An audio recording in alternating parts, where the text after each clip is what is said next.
I always said that no matter how big or how much corruption there is, never greater than the individual or the might of doing the right thing.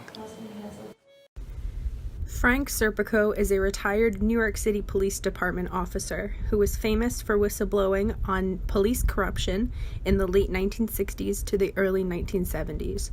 The story was made into the film Serpico in 1973, with the lead being Al Pacino. In 1959, he joined the police department and eventually was promoted to a plainclothes officer. When he was a plainclothes, he was able to arrest people while wearing different disguises and speaking multiple languages. While Frank was in this unit, he was introduced to the PAD, which was a list of payoffs from different gamblers with shares for officers, sergeants, and higher-ups. Frank refused to take the bribes, and his partner would instead keep his share. Other members of the unit began to pressure and threaten him into taking the money, but Frank instead reported it to his superiors. His superiors ignored him, and so Frank went to complain to the highest level, but still nothing discernible was done. Finally, Frank Serpico and David Dirk, a fellow New York Police Department plainclothes officer who also refused payouts, told their story to David Burnham of the New York Times, where they exposed the corruption to the public. This caused Mayor John Lindsay to investigate the corruption within the NYPD. He formed a 5-member panel known as the Knapp Commission after Chairman Whitman Knapp. As an immediate result, criminal indictments against corrupt police officials were handed down. Because of Frank's actions with his refusal to participate in the PAD and exposing the department to the New York Times, he broke the blue wall of silence. This caused his fellow partners and officers to hate him.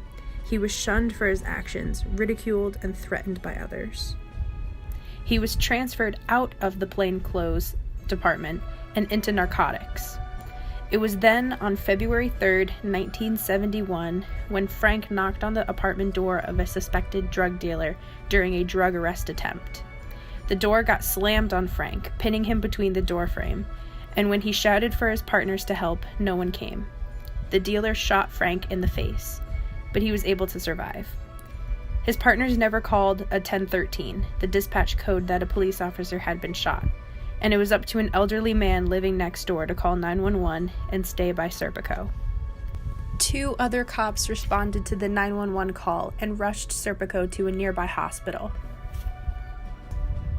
To quote Serpico, "For years I said, well, at least there was 2 cops who took me. And then I found out one of them would later say, if I knew it was Serpico, I would have left him there to bleed to death." Frank was driven by the need to do the right thing. He refused to buckle under the corruption and instead held true to his morals and fought against the hate. This is what the system wants to do. It wants to intimidate the good guys. And that's why it's so important for individuals to stand up and do the right thing. I've taken my knocks, but I feel I'm a better person for it. And I think, yeah, it is a good moral lesson. You have to go up against the odds to do the right thing. I certainly don't have any regrets. Both Frank Serpico and David Dirk testified in front of the Knapp Commission, and it was because of them that the following happened. Commissioner Patrick Murphy was appointed to clean up the department, implement proactive integrity checks, transfer senior personnel on a huge scale, rotate critical jobs, ensure sufficient funds to pay informants, and crack down on citizen attempts at bribery.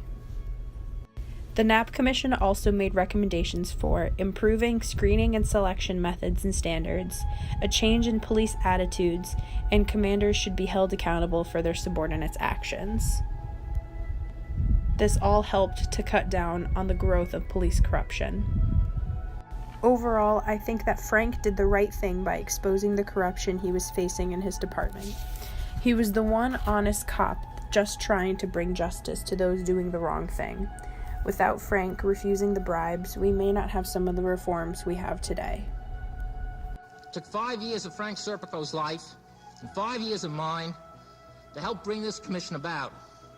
It's taken the lives and dedication of thousands of others to preserve as much of a police force as we have. It has taken many months of effort by all of you to help show this city the truth. What I ask of you now is to help make us clean again, to help give us some leadership we can look to make it possible for all the men on the force to walk at ease with their better nature, with their fellow citizens, and perhaps one day, on a warm summer night, hear again the shout, Viva Policia. Let's get out of here.